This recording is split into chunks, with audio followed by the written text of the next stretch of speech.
বন্ধুরা, আমরা ভেটকি মাছ দিয়ে তো অনেক কিছু করে খাই। তোমরা এইবারভাবে একবার দই ভেটকি করে খেয়ে দেখো, খুব ভালো লাগবে। আচ্ছা, প্রথমে আমি ভেটকি মাছগুলোতে নুন, হলুদ আর গোলমরিচ মাখিয়ে আধ ঘন্টার জন্য ম্যারিনেট করে রেখেছি।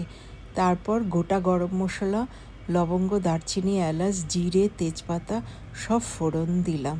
তারপরে মিক্সিতে পেঁয়াজ, আদা, রসুন সব কিছু বেটে নিলাম। নিয়ে এবার মশলার ওপরে দিয়ে দিলাম গরম তেলে, দিয়ে আস্তে আস্তে করে মশলাটা ভালো করে কষিয়ে নেব। দেখো, তারপরে টমেটো বাটাই দিতে হবে, কিন্তু বাটাটা দিলে তরকারিটা স্মুথনেসটা খুব ভালো আসে। এবার তোমরা দেখছো দই ভেটকি। এবার হলুদ, জিরে গুঁড়ো, এতে ধনে গুঁড়ো কিন্তু দেওয়া যাবে না।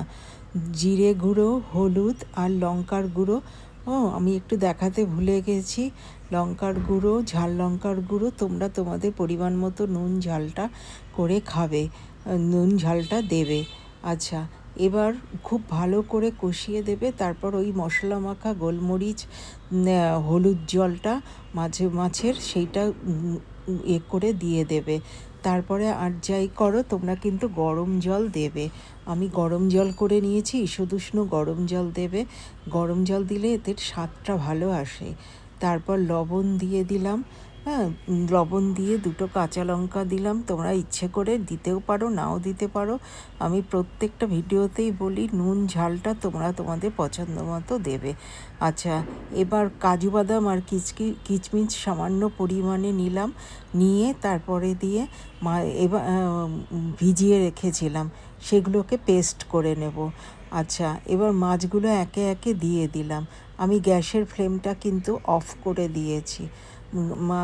মাছগুলো উল্টে পাল্টে নিয়েছি, কেন আমরা সবাই জানি যে ভেটকি মাছ খুব নরম মাছ, একটু বেশি হলেই কিন্তু ওটাও হয়ে যায়।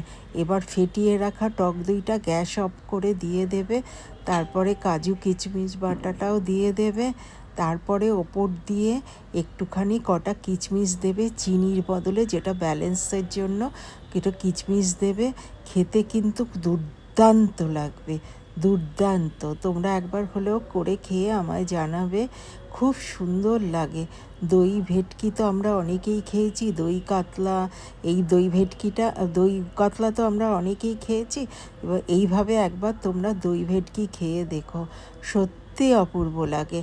তোমরা একবার তৃষার পাকশালাকে লাইক, কমেন্ট, সাবস্ক্রাইব করতে ভুলো না প্লিজ।